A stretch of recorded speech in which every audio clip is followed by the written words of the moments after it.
जय हिंद। आप सभी का स्वागत है हमारे यूट्यूब चैनल सरस्वती मैथमेटिक्स में। तो आज के इस वीडियो में हम लेकर के आए हैं एसपीडी से संबंधित बहुत सारे इम्पोर्टेंट क्वेश्चन जो आपको हर जो है सो बिहार पुलिस में, फॉरेस्ट गार्ड में या रेलवे में कोई भी जो है सो एग्ज़ाम में जो है सो पूछे जाते हैं। और इस क्वेश्चन के माध्यम से हम लोग क्यूज करेंगे और सेट बनाएंगे। तो चलिए चलते हैं। आपके सामने पहला क्वेश्चन स्क्रीन पर ला रहे हैं। तो पहला क्वेश्चन आपके सामने है, आपके सामने स्क्रीन पर पहला क्वेश्चन पूछ रहे हैं कि मुगल गार्डन कहाँ पर स्थित है। ठीक है, मुगल गार्डन कहाँ पर स्थित है। ए ऑप्शन में दिया हुआ है दिल्ली के लाल किला में, बी ऑप्शन में दिया हुआ है राष्ट्रपति भवन में, सी ऑप्शन में दिया हुआ है सर्वोच्च न्यायालय में और डी ऑप्शन में दिया हुआ है संसद भवन में। तो क्वेश्चन को एक बार आप पढ़िए और एक बार ऑप्शन को पढ़िए, ताकि एक दो बार पढ़ेंगे ताकि क्वेश्चन को जो है सो हमको पढ़ते पढ़ते जो है सो याद हो जाए। तो हमारा जो सही आंसर होगा वो होगा राष्ट्रपति भवन में। ठीक है, कि मुगल गार्डन कहाँ पर स्थित है, तो राष्ट्रपति भवन में। ठीक है, राष्ट्रपति भवन में। तो इसी प्रकार इसी माध्यम से बहुत सारे क्वेश्चन इस सेट में जो है सो इस प्रैक्टिस सेट में रखे हैं, करीब आपके 40-45 के क्वेश्चन लमसम में। तो चलिए अब चलते हैं क्वेश्चन नंबर 2 की ओर। चलिए आपके सामने स्क्रीन पर क्वेश्चन नंबर 2 जो है सो ला रहे हैं। दूसरा क्वेश्चन कह रहा है कि रेगिस्तान का जहाज किसे कहा जाता है। ठीक है, कह रहा है कि रेगिस्तान का जहाज किसे कहा जाता है। पहला ऑप्शन में दिया हुआ ए में घोड़ा, बी में दिया हुआ है गधा, सी में दिया हुआ है बैल और डी में है ऊँट। तो जल्दी से आप आंसर को सोचिए और हम यहाँ पर आंसर देते हैं। तो हमारा सही आंसर होगा कि किसे कहते हैं, तो ऊँट को। ठीक है, रेगिस्तान का जहाज किसे कहते हैं, ऊँट को। तो हम क्वेश्चन को एक दो बार इसलिए पढ़ रहे हैं ताकि आपको जो है सो याद हो जाए क्वेश्चन पढ़ते पढ़ते। तो ये था क्वेश्चन नंबर 2 कि रेगिस्तान का जहाज किसे कहा जाता है, तो ऊँट को। चलिए अब चलते हैं नेक्स्ट क्वेश्चन की ओर। तो नेक्स्ट क्वेश्चन आपके सामने स्क्रीन पर नेक्स्ट क्वेश्चन में कह रहा है कि थर्मामीटर का आविष्कार किस वर्ष किया गया। ठीक है, थर्मामीटर का आविष्कार किस वर्ष किया गया। ऑप्शन ए में दिया हुआ है 1714 ईस्वी, बी ऑप्शन में दिया हुआ है 1726 ईस्वी, सी ऑप्शन में दिया हुआ है 1734 ईस्वी और डी ऑप्शन में दिया हुआ है 1746 ईस्वी। तो क्वेश्चन को आप सोचिए मन में कि हमारा आंसर क्या होगा। तो हमारा सही आंसर होगा वो होगा 1714 ईस्वी। ठीक है, 1714 ईस्वी की थर्मामीटर का आविष्कार कब किया गया था, तो 1714 ईस्वी में। तो ये था क्वेश्चन नंबर 3। अब हम लोग देखेंगे क्वेश्चन नंबर 3। तो चलिए चलते हैं क्वेश्चन नंबर 3 की ओर। क्वेश्चन नंबर 3 में पूछ रहा है कि 4 क्वेश्चन नंबर 4। तो क्वेश्चन नंबर 4 में पूछ रहा है केन शुगर को क्या कहा जाता है। ठीक है, केन शुगर को क्या कहा जाता है, केन शुगर को क्या कहा जाता है। ऑप्शन ए में दिया हुआ है लैक्टोज, बी में दिया हुआ है माल्टोज, सी में दिया हुआ है सुक्रोज और डी में दिया हुआ है फ्रक्टोज। तो एक बार और ऑप्शन को पढ़िए और उसके बाद हम आंसर बोलते हैं। तो हमारा सही आंसर होगा जो होगा सुक्रोज। ठीक है, हमारा सही आंसर होगा सुक्रोज। कि केन शुगर को क्या कहा जाता है, यानी कि और किस नाम से भी जाना जाता है, तो सुक्रोज के नाम से जाना जाता है। तो इस प्रकार से हम लोग क्वेश्चन को आगे जो है सो और देखते हैं। अगला नेक्स्ट क्वेश्चन आपके सामने स्क्रीन पर, नेक्स्ट क्वेश्चन नंबर 5 होगा हमारा। क्वेश्चन नंबर 5 में देखिए क्या कह रहा है, ऐसे पूछ रहा है कि नेचुरल सिलेक्शन का सिद्धांत किसने दिया। ठीक है, क्वेश्चन नंबर 5 में कह रहा है नेचुरल सिलेक्शन का सिद्धांत किसने दिया। नेचुरल सिलेक्शन का सिद्धांत किसने दिया। ए ऑप्शन में दिया है प्लिनी, बी ऑप्शन में दिया है डार्विन, सी ऑप्शन में दिया है आर्यभट्ट और डी ऑप्शन में दिया है न्यूटन। तो एक बार आप क्वेश्चन को पढ़िए और ऑप्शन को पढ़िए, उसके बाद हम आंसर बोलेंगे। तो कह रहा है कि नेचुरल सिलेक्शन का सिद्धांत किसने दिया, तो सही आंसर होगा हमारा डार्विन।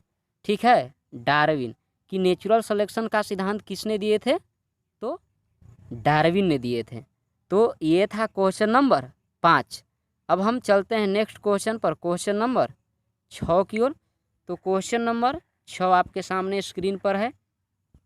क्वेश्चन नंबर 6 में कह रहा है कि क्वेश्चन नंबर 6 कह रहा है शरीर में प्रचुर मात्रा में पाए जाने वाला तत्व क्या है। शरीर में प्रचुर मात्रा में पाया जाने वाला तत्व क्या है। ए ऑप्शन में दिया हुआ है नाइट्रोजन, बी ऑप्शन में दिया हुआ है ऑक्सीजन, सी ऑप्शन में दिया है कार्बन डाइऑक्साइड और डी ऑप्शन में दिया हुआ है वसा। ठीक है, वसा। कह रहा है कि शरीर में प्रचुर मात्रा में पाए जाने वाला तत्व क्या है, तो हमारा सही आंसर होगा ऑक्सीजन। ठीक है, ऑक्सीजन। तो चलिए अब हम लोग देखेंगे नेक्स्ट क्वेश्चन की ओर। चलिए चलते हैं नेक्स्ट क्वेश्चन की ओर। Question number 7। क्वेश्चन नंबर 7 आपसे पूछ रहा है कि 7 में पूछ रहा है सबसे जटिल कार्बनिक पदार्थ क्या है। सबसे जटिल कार्बनिक पदार्थ क्या है। ए में ऑप्शन में दिया है कार्बोहाइड्रेट, बी ऑप्शन में दिया है विटामिन, सी ऑप्शन में दिया है प्रोटीन और डी ऑप्शन में दिया है खनिज लवण। तो एक बार क्वेश्चन को आप पढ़िए और ऑप्शन को पढ़िए, उसके बाद हम आंसर बोलते हैं। तो कह रहा है कि सबसे जटिल कार्बनिक पदार्थ क्या है, कार्बोहाइड्रेट, विटामिन, प्रोटीन या खनिज। तो हमारा सही आंसर होगा प्रोटीन। ठीक है, प्रोटीन। की सबसे जटिल कार्बनिक पदार्थ क्या है, तो प्रोटीन। तो चलिए अब हम चलते हैं नेक्स्ट क्वेश्चन की ओर। नेक्स्ट क्वेश्चन, अगला क्वेश्चन है आपके सामने स्क्रीन के सामने। कह रहा है कि राष्ट्रीय सद्भावना दिवस कब मनाया जाता है। क्वेश्चन नंबर 8 बड़ा ही इम्पोर्टेंट क्वेश्चन है। कह रहा है कि राष्ट्रीय सद्भावना दिवस कब मनाया जाता है। राष्ट्रीय सद्भावना दिवस कब मनाया जाता है। तो ऑप्शन ए में दिया है 16 जनवरी, बी ऑप्शन बोल रहे हैं 19 जनवरी, सी ऑप्शन में 29 जून और डी ऑप्शन 20 अगस्त। तो क्वेश्चन को ध्यान से पढ़िए और ऑप्शन को ध्यान से पढ़िए और उसके बाद आंसर सोच लीजिए। तो हमारा सही आंसर होगा वो होगा 20 अगस्त। ठीक है, 20 अगस्त की राष्ट्रीय सद्भावना दिवस कब मनाया जाता है, 20 अगस्त को। तो ये था क्वेश्चन नंबर 8। अब हम लोग देखेंगे नेक्स्ट क्वेश्चन, क्वेश्चन नंबर 9। तो चलिए चलते हैं क्वेश्चन नंबर 9। क्वेश्चन नंबर 9 क्या कह रहा है। कह रहा है क्वेश्चन नंबर 9 श्रीलंका कब स्वतंत्र हुआ। ठीक है, कह रहा है कि श्रीलंका कब स्वतंत्र हुआ। ए ऑप्शन है 1947 ईस्वी, बी ऑप्शन है 1948 ईस्वी, सी ऑप्शन है 1949 ईस्वी, डी ऑप्शन है 1950 ईस्वी।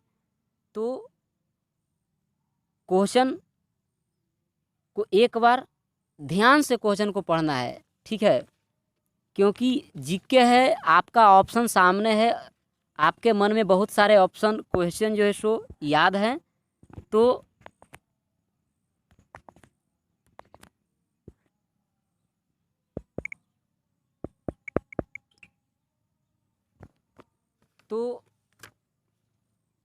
उस बात को जो है सो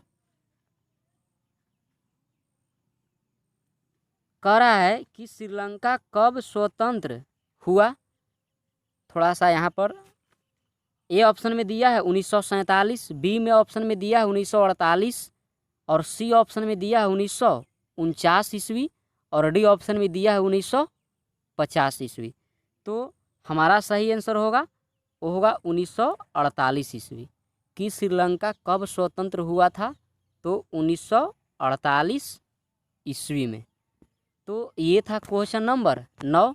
यहाँ पर थोड़ा डिस्प्ले का लाइट जो है सो चला गया था, तो इसके लिए सॉरी। चलिए नेक्स्ट क्वेश्चन की ओर। चलिए नेक्स्ट क्वेश्चन क्या कह रहा है, क्वेश्चन नंबर 10 कह रहा है कि क्वेश्चन नंबर 10, पाकिस्तान ने कब बांग्लादेश को मान्यता दी।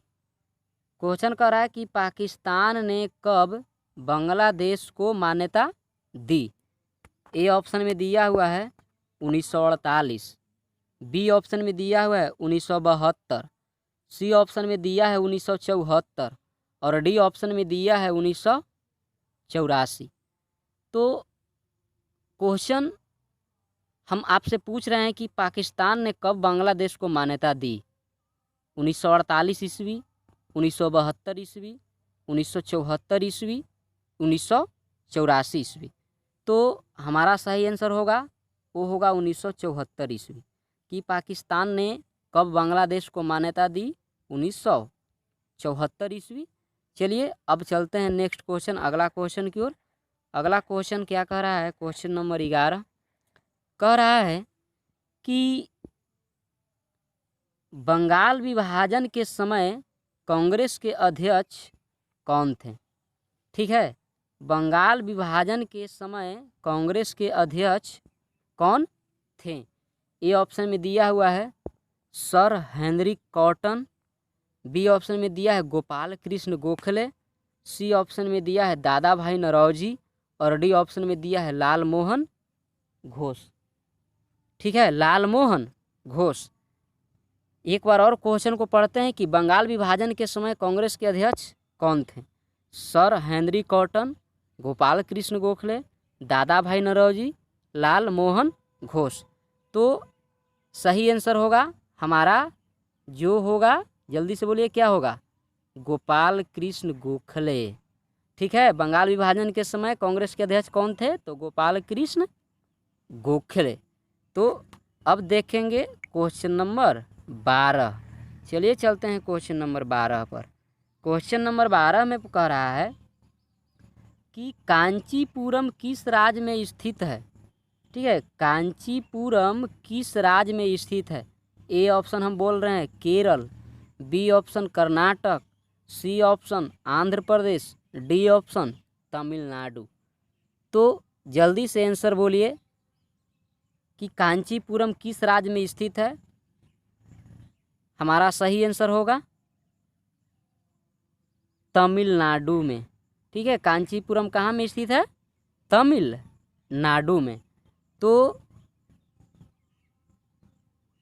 इस प्रकार से हम आशा करते हैं, विश्वास करते हैं कि आप लोगों को जो है सो क्यूज अच्छा से जो है सो समझ में आ रहा होगा और अच्छे से आप लोग जो है सो आंसर दे पा रहे होंगे।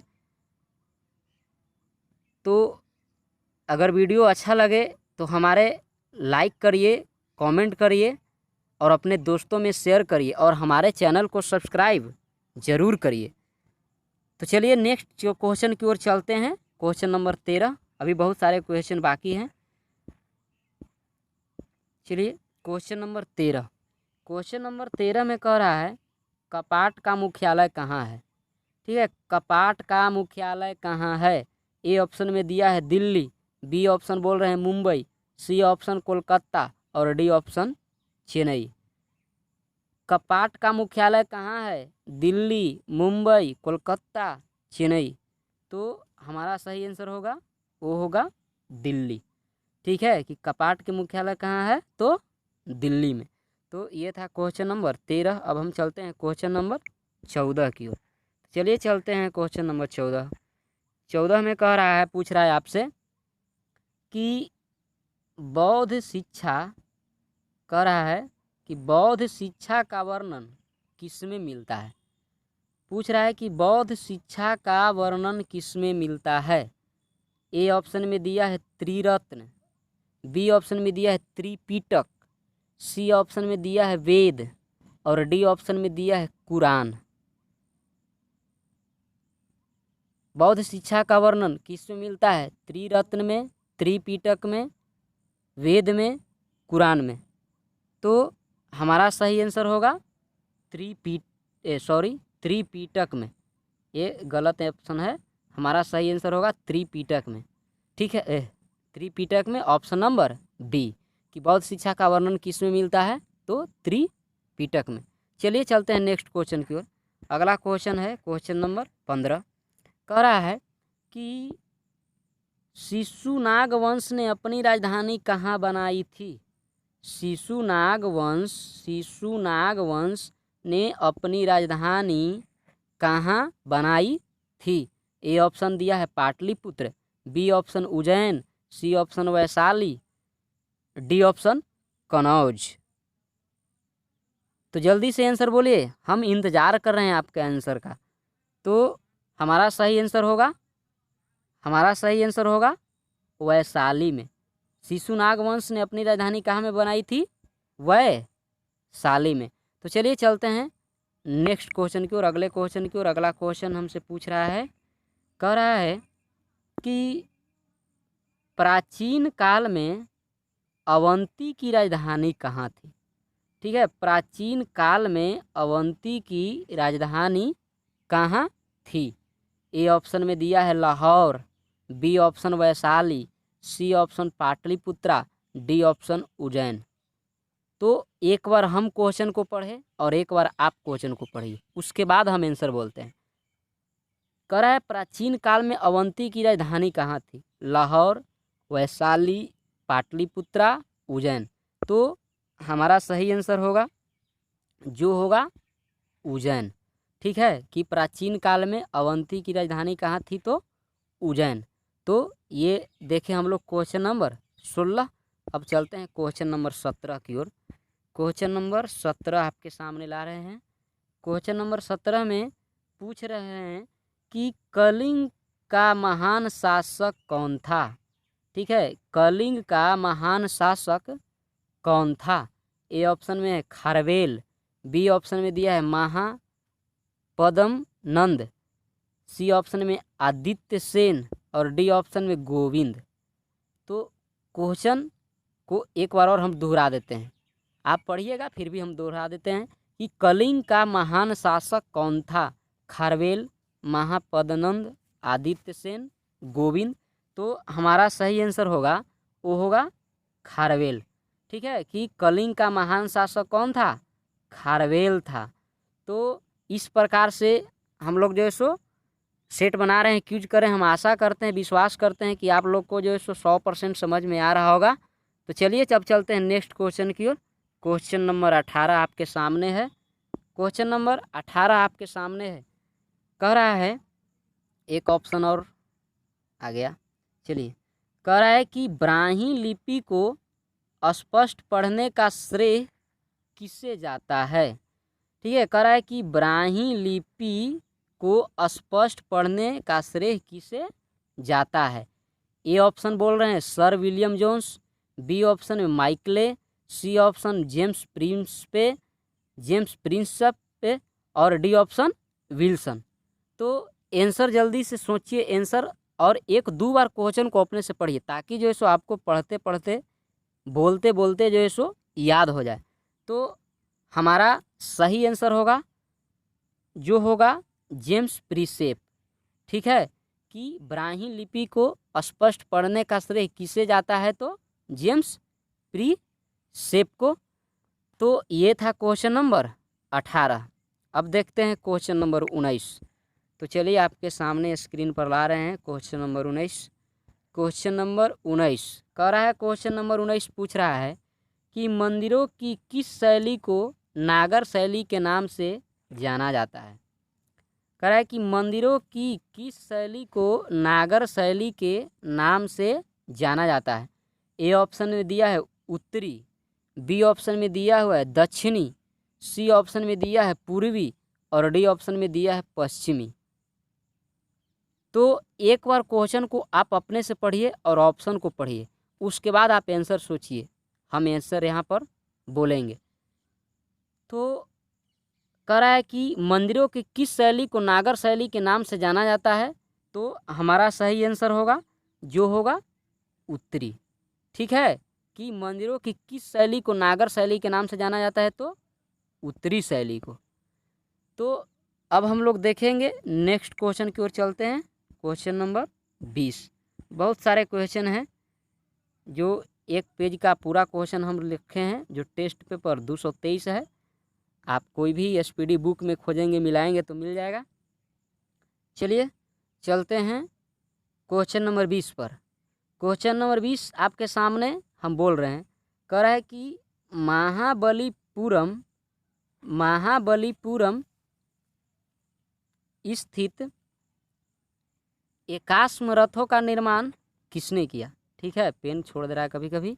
महाबलीपुरम स्थित एकाश्मक रथों का निर्माण किसने किया। ए ऑप्शन में कृष्ण प्रथम, बी ऑप्शन अनंत वर्मन, सी ऑप्शन पुलकेशिन प्रथम, डी ऑप्शन नरसिंह वर्मन प्रथम।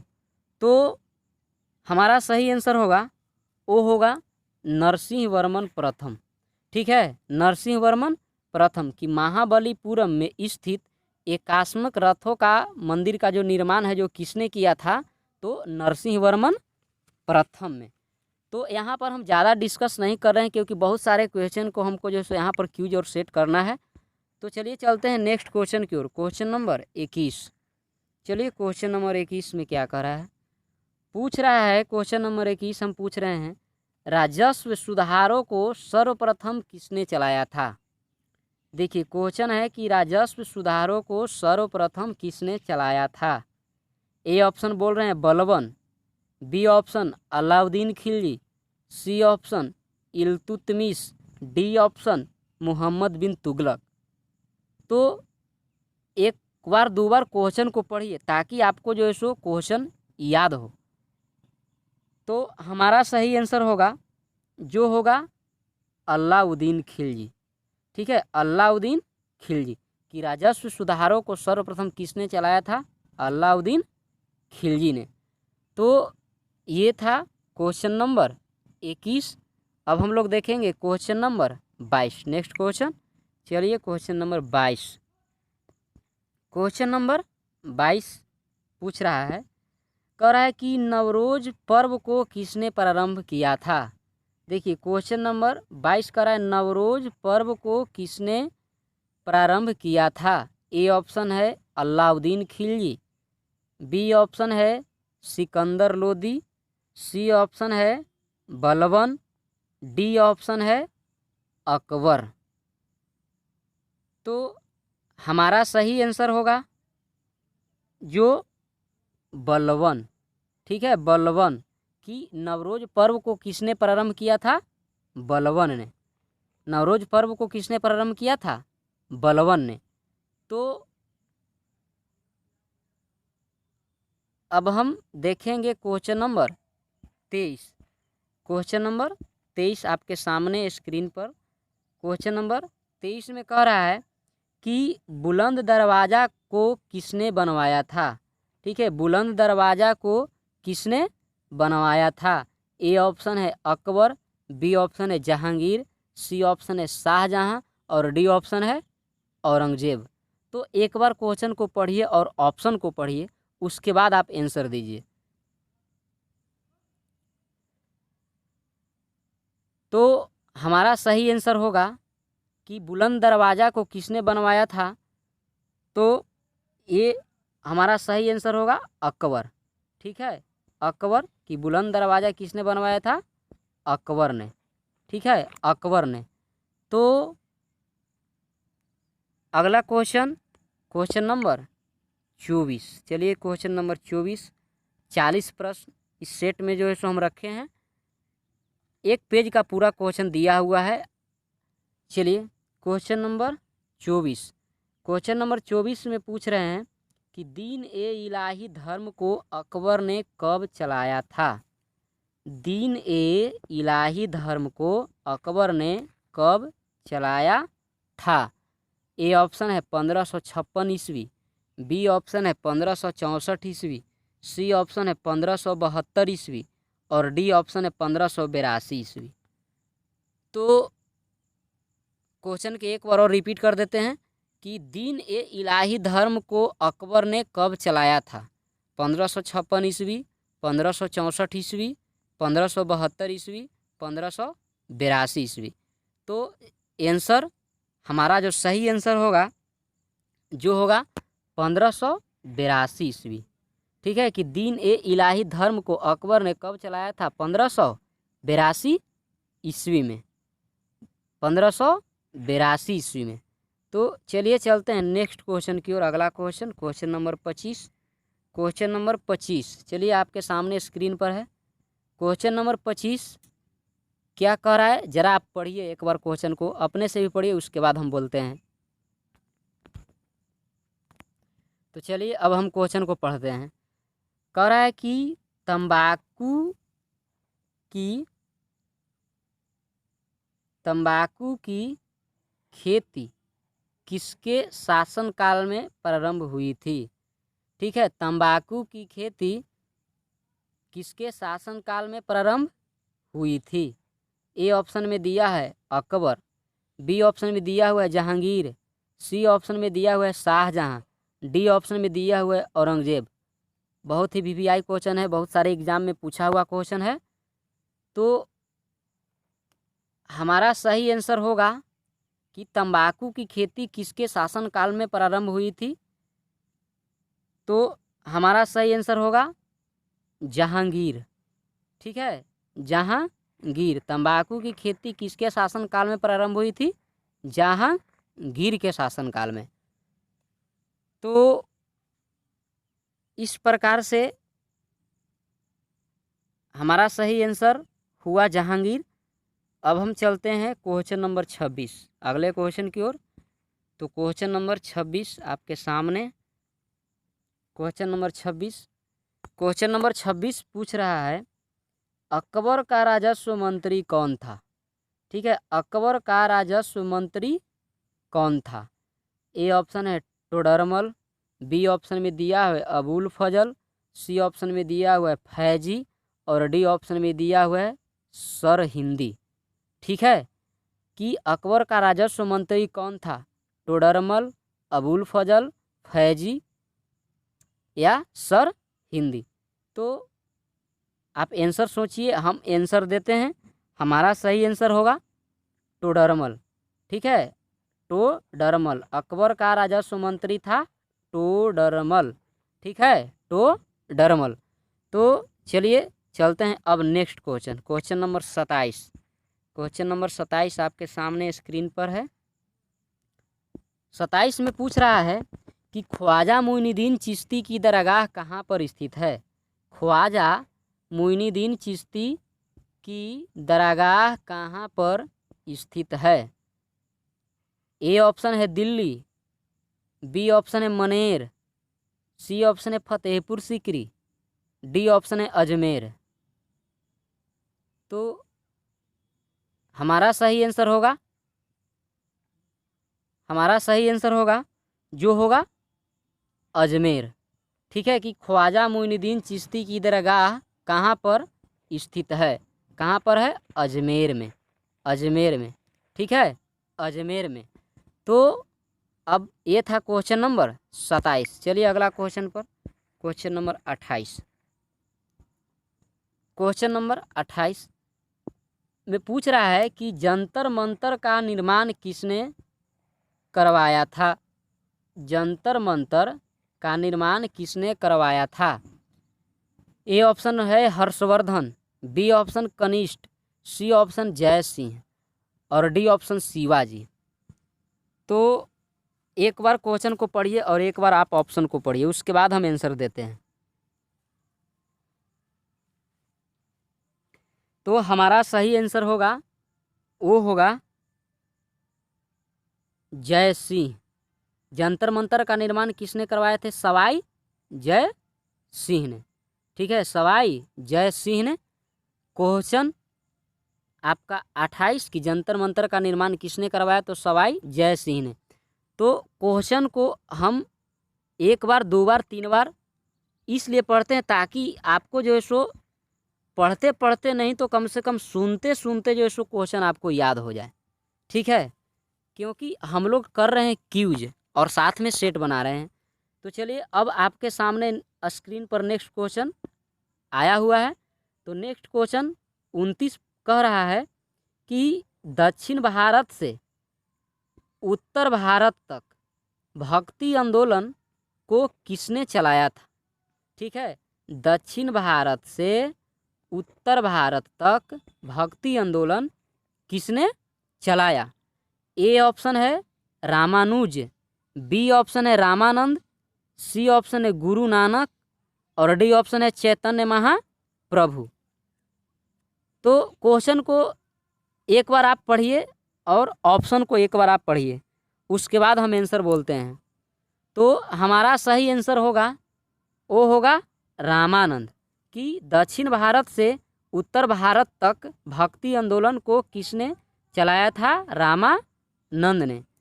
तो अब हम देखेंगे नेक्स्ट क्वेश्चन, क्वेश्चन नंबर 30। बहुत सारे क्वेश्चन हैं, कम से कम 40 प्रश्न इस सेट में आपको मिलेंगे। तो क्वेश्चन नंबर 30 में कह रहा है कि विधवा पुनः विवाह अधिनियम कब पारित हुआ था। ठीक है, विधवा पूर्ण विवाह अधिनियम कब पारित हुआ था। ए ऑप्शन में दिया हुआ है 1830 ईस्वी, बी ऑप्शन में दिया हुआ है 1848 ईस्वी, सी ऑप्शन में दिया हुआ है 1856 ईस्वी और डी ऑप्शन में दिया हुआ है 1862 ईस्वी। तो आप एक बार और क्वेश्चन को पढ़िए और आंसर को पढ़िए, उसके बाद हम आंसर बोलते हैं कि विधवा पुनः विवाह अधिनियम कब पारित हुआ था। तो हमारा जो सही आंसर होगा वो होगा 1856 ईस्वी। ठीक है, 1856 ईस्वी, 1856 ईस्वी। तो ये था क्वेश्चन नंबर 30। अब हम देखेंगे क्वेश्चन नंबर 31। नेक्स्ट क्वेश्चन आपके सामने ला रहे हैं, क्वेश्चन नंबर 31। क्वेश्चन नंबर 31, जरा क्वेश्चन को अपने से पढ़िए एक बार और ऑप्शन को पढ़िए और ऑप्शन आप चूज करिए कि हमारा ऑप्शन सही क्या होगा। तो हम अब पढ़ते हैं क्वेश्चन। पूछ रहे हैं कि सैटनिक वर्सेज, ठीक है, सैटनिक वर्सेज के लेखक कौन हैं। सैटनिक वर्सेज के लेखक कौन हैं। ए ऑप्शन है सलमान रुश्दी। थोड़ा टाइपिंग में यहाँ पर जो है सो गलत हो गया है। तो सलमान रुश्दी, दीपक चोपड़ा, अरुंधति राय, डॉक्टर राजेंद्र प्रसाद। तो हमारा जो सही आंसर होगा वो होगा सलमान रुश्दी।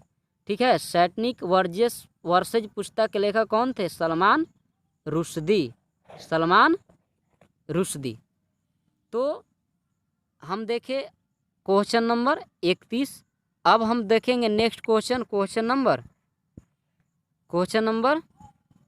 32। चलिए क्वेश्चन नंबर 32 आपके सामने स्क्रीन पर ला रहे हैं।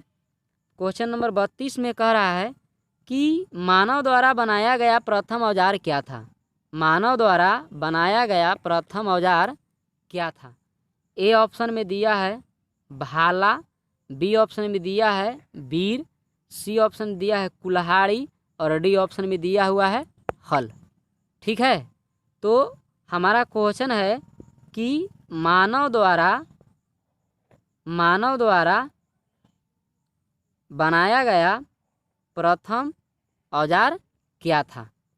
तो हमारा सही आंसर होगा, वो होगा कुल्हाड़ी। ठीक है, कुल्हाड़ी। मानव द्वारा बनाया गया प्रथम औजार क्या था? कुल्हाड़ी। तो अब चलते हैं क्वेश्चन नंबर 33 पर। क्वेश्चन नंबर 33 में पूछ रहा है, आपके सामने क्वेश्चन नंबर 33 है। कह रहा है कि शांति निकेतन की स्थापना किस वर्ष की गई? ठीक है, शांति निकेतन की स्थापना किस वर्ष की गई? ए ऑप्शन है 1896 ईस्वी, बी ऑप्शन है 1901 ईस्वी, सी ऑप्शन है 1909 ईस्वी और डी ऑप्शन है 1913 ईस्वी। तो हमारा जो सही आंसर होगा, आप ऑप्शन चूज करिए, ऑप्शन सोचिए और हम यहाँ पर जो है सो आंसर बोलते हैं। तो 1901 ईस्वी। शांति निकेतन की स्थापना कब हुई थी? 1901 में। तो चलिए अब हम चलते हैं क्वेश्चन नंबर 34 की ओर। ठीक है, क्वेश्चन नंबर 34। यहाँ से अभी 6 प्रश्न अभी हमारे पढ़ने के लिए शेष बचे हुए हैं। चलिए क्वेश्चन नंबर 34। क्वेश्चन नंबर 34 में पूछ रहा है, कलिंग पुरस्कार किस संस्था द्वारा दिया जाता है? ठीक है, कलिंग पुरस्कार किस संस्था द्वारा दिया जाता है? ए ऑप्शन है यूनेस्को, बी ऑप्शन है यूनिसेफ, सी ऑप्शन है WHO, यहाँ पर एस, यहाँ पर जो सो टाइपिंग हो गया है, यहाँ पर WHO। ठीक है, यहाँ पर है ILO। तो हमारा जो सही आंसर होगा वो होगा यूनेस्को। ठीक है, कि कलिंग पुरस्कार जो है सो किस संस्था द्वारा दिया जाता है? तो यूनेस्को द्वारा दिया जाता है। ठीक है, किस संस्था द्वारा दिया जाता है? यूनेस्को नहीं, यूनिसेफ द्वारा। ठीक है, यूनिसेफ द्वारा। तो ये था क्वेश्चन नंबर 34। चलिए अब चलते हैं question number 35। Next question, question number 35। Question number 35। Question number 35 आपके सामने है। तो ज़रा क्वेश्चन को आप पढ़िए और ऑप्शन को पढ़िए, उसके बाद हम जो है सो क्वेश्चन को पढ़ेंगे और आंसर देंगे।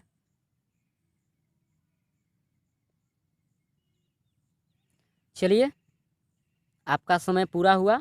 चलिए हम पढ़ते हैं। कह रहा है कि बाबर ने अपनी आत्मकथा किस भाषा में लिखा है? बाबर ने अपनी आत्मकथा किस भाषा में लिखा है? ठीक है, ए ऑप्शन है उर्दू, बी ऑप्शन है फारसी, सी ऑप्शन है तमिल, डी ऑप्शन है तुर्की। तो हमारा जो सही आंसर होगा वो होगा तुर्की भाषा। कि बाबर ने अपनी आत्मकथा किस भाषा में लिखा है? तो तुर्की भाषा में। ठीक है, तुर्की भाषा में। तो चलिए अब हम देखते हैं क्वेश्चन नंबर 36। चलिए आपके सामने क्वेश्चन नंबर 36 ला रहे हैं। क्वेश्चन नंबर 36 है कि नारंगी का कौन सा हिस्सा खाने योग्य है? नारंगी का कौन सा हिस्सा खाने योग्य है? ए ऑप्शन है परिदल पुंज, बी ऑप्शन है एरिल, सी ऑप्शन है जूसी हेयर और डी ऑप्शन है बीजपत्र। तो इस क्वेश्चन का आंसर आप दीजिए। ठीक है, कि हमारा आंसर क्या होगा, क्योंकि बहुत जो है सो सोचने वाली क्वेश्चन है। यहाँ पर जो है सो सोचकर जो है सो क्वेश्चन को आंसर बोलना है। कह रहा है कि नारंगी का कौन सा हिस्सा खाने योग्य है? तो हमारा सही जो ऑप्शन होगा, सही आंसर होगा वो होगा जूसी हेयर। ठीक है, जूसी हेयर, जूसी हेयर। तो ये था क्वेश्चन नंबर 36। अब हम देखते हैं क्वेश्चन नंबर 37। क्वेश्चन नंबर 37 आपके सामने है स्क्रीन पर। क्वेश्चन नंबर 37 में पूछ रहा है कि साहीवाल किसकी एक नस्ल है? ठीक है, साहीवाल किसकी एक नस्ल है? ए ऑप्शन है भैंस, बी ऑप्शन है गाय, सी ऑप्शन है बकरी, डी ऑप्शन है सूअर। तो आप आंसर सोचिए और हम जो है सो यहाँ पर आंसर बोलते हैं कि साहीवाल किसकी एक नस्ल है। तो हमारा सही आंसर होगा गाय का। ठीक है, साहीवाल किसकी एक नस्ल है, गाय का नस्ल है साहीवाल। तो अब हम देखते हैं question number 38। Question number 38, question number 38 में कह रहा है मानव शरीर का सबसे बड़ा अंग है। ठीक है, मानव शरीर का सबसे बड़ा अंग है। ए ऑप्शन में दिया हुआ है अग्नाशय, बी ऑप्शन में दिया हुआ है अमाशय, और सी ऑप्शन में दिया हुआ है यकृत, और डी ऑप्शन में दिया हुआ है बड़ी आंत। ठीक है, बड़ी आंत कि मानव शरीर का सबसे बड़ा अंग कौन सा है। ऑप्शन देखिए, ऑप्शन हमारा क्या दिया हुआ है। ठीक है, ऑप्शन है अग्नाशय, अमाशय, यकृत और बड़ी आंत। तो यहाँ पर जो है सो ऑप्शन के अनुसार हमारा सही आंसर होगा यकृत कि मानव शरीर का सबसे बड़ा अंग कौन सा है, यकृत। ठीक है, ऐसे त्वचा भी होता है, मानव शरीर का सबसे बड़ा अंग त्वचा, लेकिन यहाँ पर ऑप्शन नहीं है और इनमें से कोई भी ऑप्शन में नहीं है। तो यहाँ पर हम यकृत सही आंसर होगा। तो ये था क्वेश्चन नंबर 38। अब चलते हैं नेक्स्ट क्वेश्चन, क्वेश्चन नंबर 39। चलिए यहाँ पर से 2 क्वेश्चन और शेष बचे हुए हैं, ज़्यादा नहीं।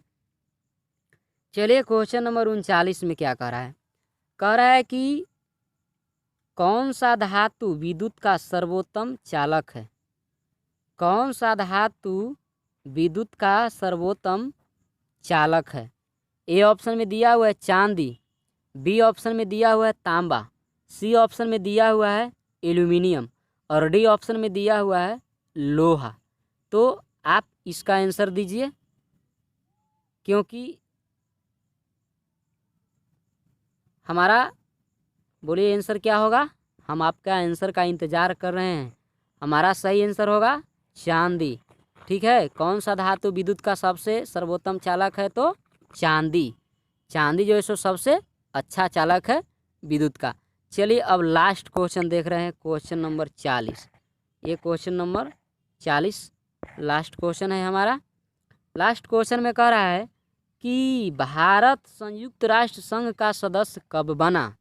भारत संयुक्त राष्ट्र संघ का सदस्य कब बना। ए ऑप्शन में दिया है 1945 ईस्वी, बी ऑप्शन है 1947 ईस्वी, सी ऑप्शन है 1949 ईस्वी, डी ऑप्शन है 1951 ईस्वी। तो क्वेश्चन को आप एक बार पढ़िए और एक बार ऑप्शन को पढ़िए। ये क्वेश्चन हम आप पर छोड़ते हैं कि आप आंसर क्या देते हैं। क्वेश्चन का आंसर हम देंगे तो हमारा सही आंसर होगा, वो होगा 1945 ईस्वी। ठीक है, 1945 ईस्वी कि भारत संयुक्त राष्ट्र संघ का सदस्य कब बना, तो 1945 ईस्वी। तो इस प्रकार से आज हम लोग जो है सो एसपीडी का जीके जीएस के बारे में जो है सो क्यूज किए। तो हम आशा करते हैं कि आपको जो है सो याद जो है सो हुआ होगा। तो सभी को प्रश्न जो है सो यहाँ पर जो है सो रिपीटेशन